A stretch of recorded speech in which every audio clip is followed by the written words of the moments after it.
with your chin level, and then you've developed an attitude. Your posture caused you to develop an attitude.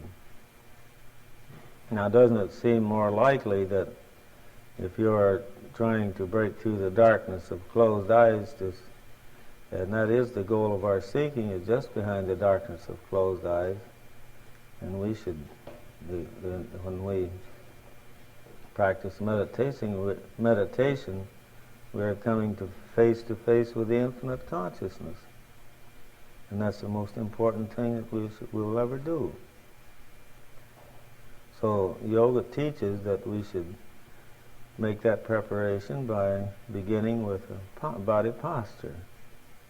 And then you will note that you breathe better, you will be able to breathe deeply in the body. You into the abdominal area, and when you learn how to breathe like yogis do, well, then you will live longer than you will if you just breathe like a rabbit or a lamb, throat breathers. The yogi, his posture is always so that his tummy is going out and in like a diaphragm, like a bellows, something like a bellows.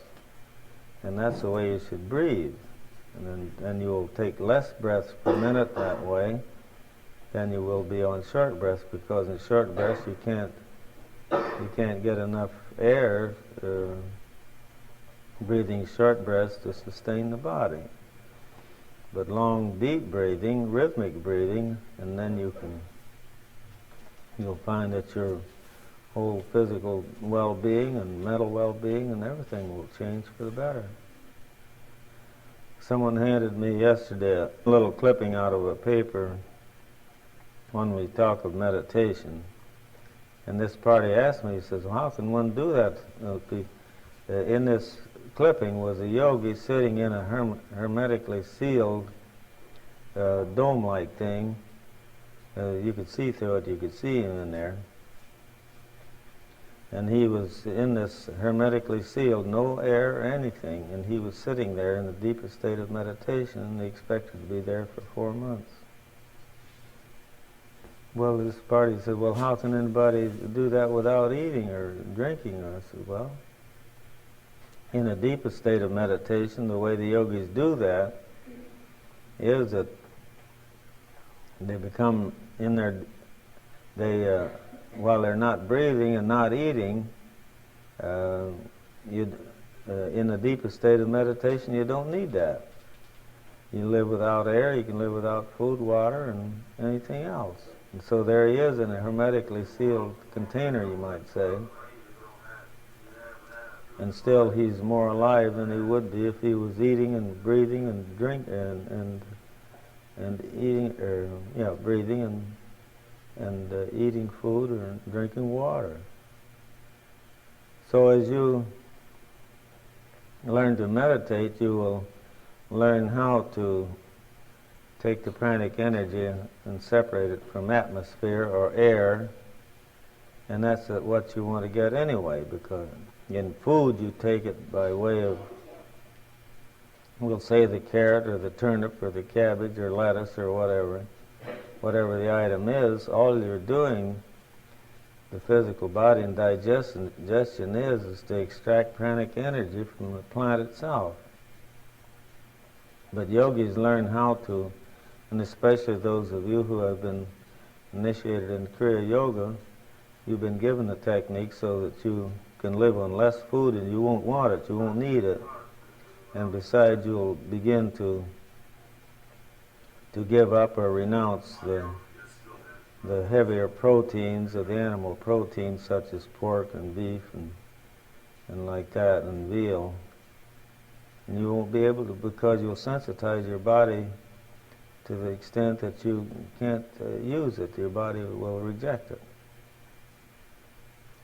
Well, after a while, a time will come, and maybe in the next century, that most people are spiritual devotees, or those that aspire to higher phases in consciousness will learn how to replace the heavy proteins with the finer proteins, and that allows one to one's mind to be more, get into understanding and wisdom, and a lot easier than it would be if you didn't take care of the food intake. So all in yoga, everything is necessary that is taught, because it will eventually help you to get into deeper states of meditation. And you'll find in the next century that many people will do with very, very little food, and they'll be more vital and active and healthy and than anyone else that lives the other way. So there is a new way of life for you through the science of yoga if you'll only get into it and follow some of its practices, and you'll get immediate benefit from it, I can assure you.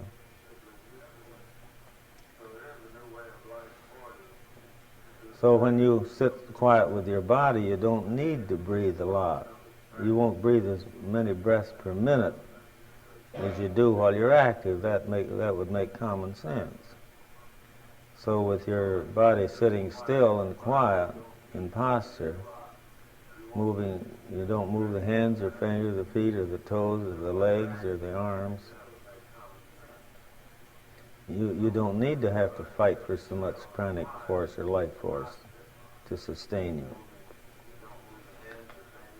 And then your breathing, it will become slower and rhythmic, and then the mind being connected, inseparably connected with the mind, it'll begin to quiet the mind. Ultimately, you will find yourself just like jumping off of a high cliff into the ocean. You'll just find yourself in a great ocean of peace and bliss and happiness and joy. It is already here around us all, regardless of what condition we're in. All we need to do is learn how to get into it. And you do that through meditation, through relaxation, freeing the mind from all of its desires, thoughts, worries, and cares, which is a focal point of attention and attentions.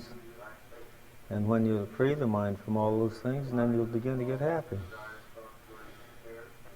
You begin to feel a sense of well-being and a joy. It'll come in many, many different ways and aspects.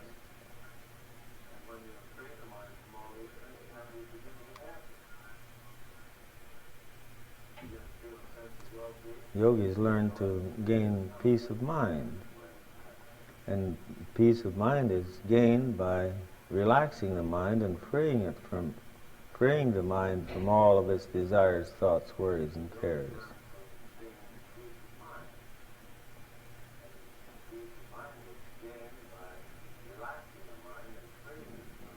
The outgoing energies through the functioning of the five senses is our problem.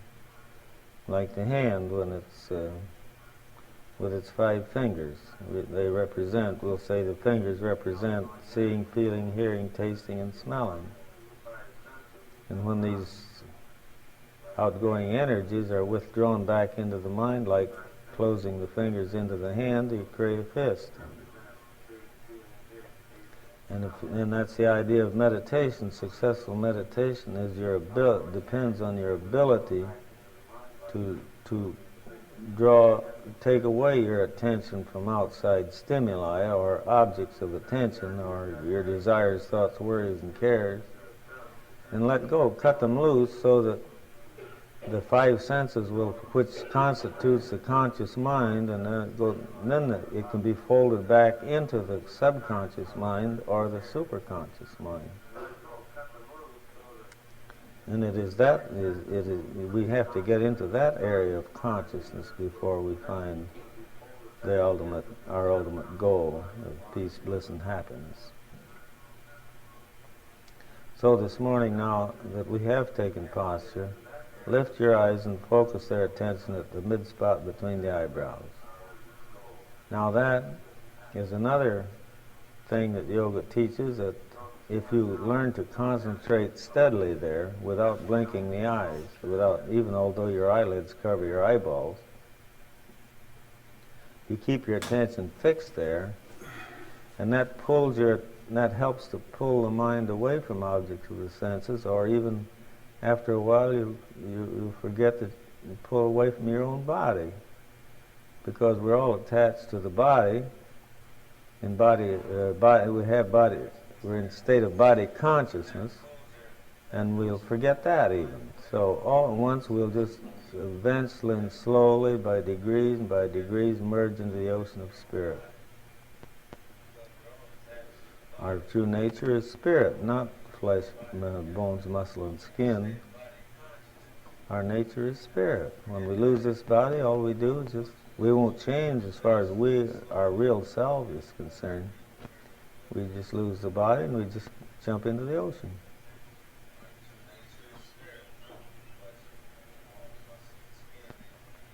And we can see and understand that after we've gone through, broken through the darkness that covers closed eyes. The darkness that you see is nothing but a muddled up mind, and one that is out of control, a wayward mind, because it hasn't been trained to reorient itself so that the mind can become one-pointed, and then the darkness that covers the mind is destroyed, and then we find ourselves in a great dazzling ocean of light that permeates the universe. Like nectar streams, its boundless love, filling the hearts of men with joy.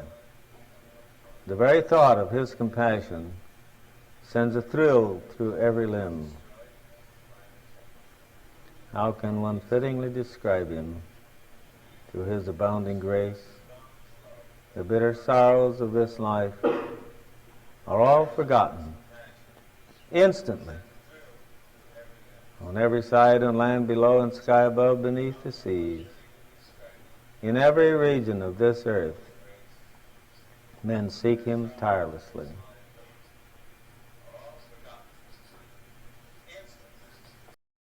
Now let us keep our gaze steady at the point between the eyebrows. Let your breathing slow down as it will if you relax, and just relax, relax, relax, and rest. We need rest. Rest in peace. Relax. Relax. Relax.